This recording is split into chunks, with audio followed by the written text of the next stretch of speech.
Sénégalais tey ci jamono ji problème yi situation yi dafa gën a compliqué ñuy gis li nga xamante ne mooy conseil constitutionnel dafa affirmer waat que l'indépendance de la justice principe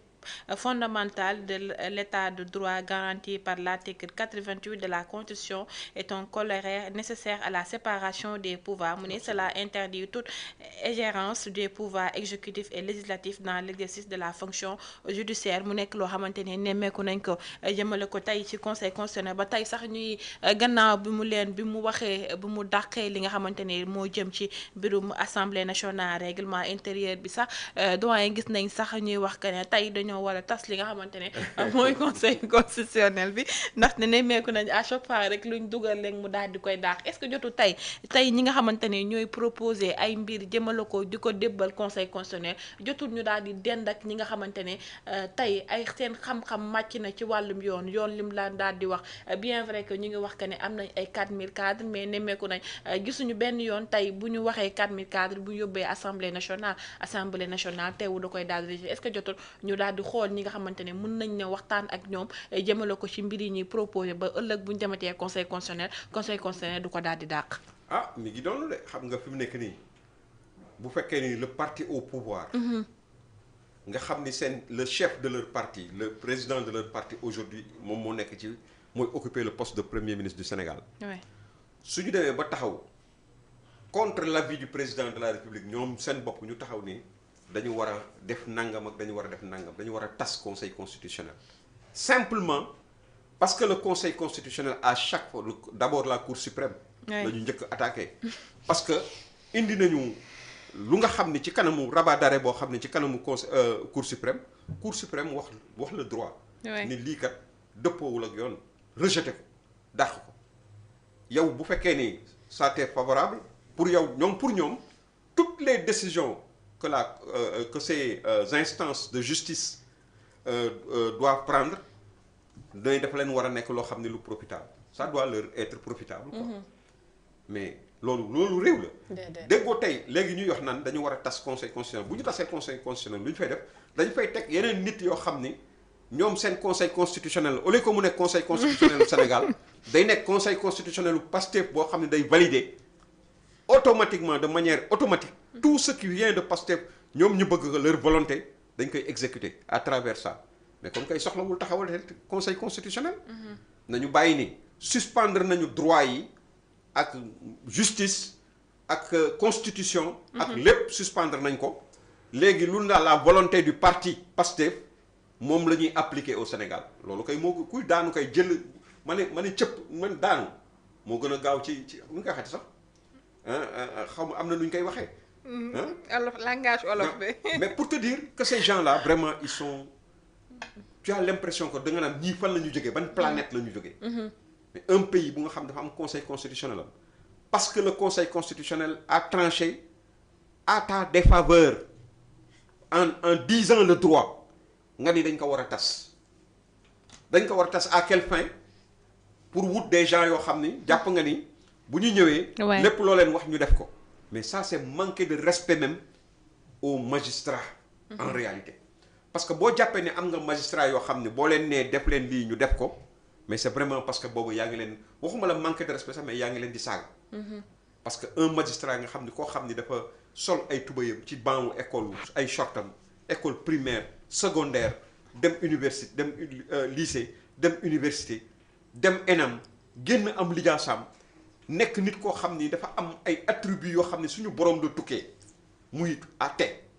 nga ñëw taxaw bëgg ni ko na atte suivant yow ni nga ko bëggee mais pas suivant ni ko yoon waxee. ba tax nga naan nañu tas conseil constitutionnel ak nañu changer cour suprême ak nañu def nangam ak nangam mais xam nga ni loolu bu fekkee ni nag loolu xanaa ñoom seen enquête bi ñu bëgg def sur les événements entre 2019 xaw ma 2021 ba léegi xanaa dañuy jiital tas conseil constitutionnel ba pare fi mu nekk nii ñoom dafa mel ni loolu la ñu bëgg quoi tas conseil constitutionnel juridiction yëpp ñu daal di ko annuler daal di ñëw taxaw ni leen dañuy def seen enquête bopp bu nga xam ni gis nga wax naa ko fii nañu delloo seen xel ci lenn lii nga xam ni sumb nañ ko li ñu sombi danañ ko naanal seen bopp ñoom xamuñu sax parce que ministre de la justice bii nga xam ne tey ñi ngi taxaw guddeeg bëccëg di ko yekk lu mel ni xeme di teg ci deram lu ne tey ñoom nee nañu enquête bi na am mais enquête bi na am mais bés bu enquête bi amee ba nga xam ni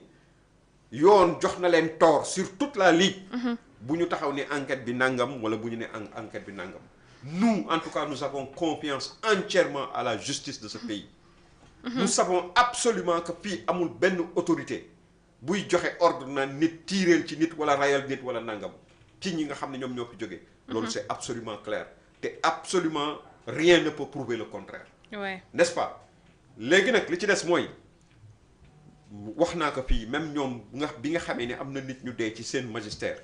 nga xam ne ay nit so ay takk der ñoo leen la ñu wax ni ñoo leen rey. Ouais. lan laa la wax fii dama na la violence légale seul l'État a le monopole de la violence légale.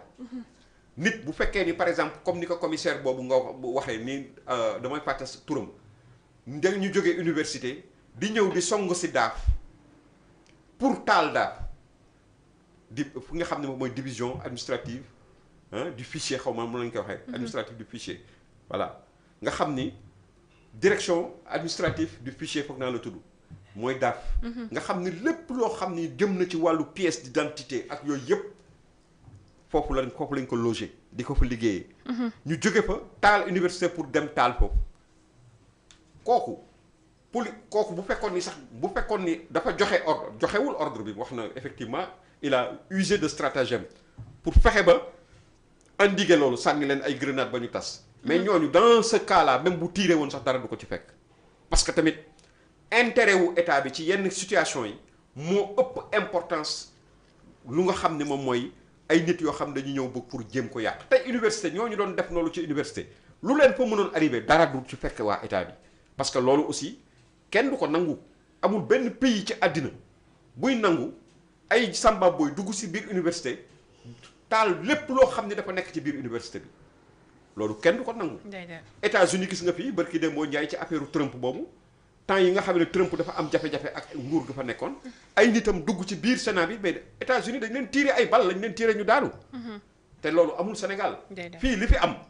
ñoom buñ koy lijjanti nañ ko lijjanti ci seen biir ñoom ñi nga xam ne ñoom ñoo jàpp ni à chaque fois que nit dee na la tension ou la pression est sur du côté du régime en place bi fi nekkoon ñoom ñoo ko wax keneen waxu ko. pour que il n'y a pas ma ne lépp loo nu nit wax am na lu tax mu wax ko donc qui avait intérêt à ce que des Sénégalais meurent en réalité c'était pas le pouvoir parce qu'on ne peut pas gérer un pouvoir et avoir intérêt à ce que des gens meurent n'est-ce pas ça n'a pas de sens on rétablit l'ordre n'est-ce pas établir l'ordre nag mooy fexe ba dara du nga xam ne lu mën a safaanu dana ci mën a am donc ña nga xam ne ñoo doon toog di théoriser naan plus nit ñi di dee plus pression di am ci nguur gi fi nekkoon nañu laaj ñi dee lan moo leen rey en réalité. C'est à eux qu'on doit demander ça. Et je pense que bu ñu taxawalee enquête aussi mais nit ñi aussi ñi ngi fi xam seen àq xam seen yelleef xam lépp nu mu demee addina si aussi taxaw janoog ñun ñëpp. bu boobaa nit ñi danañu xam yaakaar naa ni yooxu dana jóge pour nga xam ni peut-être xalaatuñ ko woon. voilà lu am solo nga daal di wax ci li nga xamante ne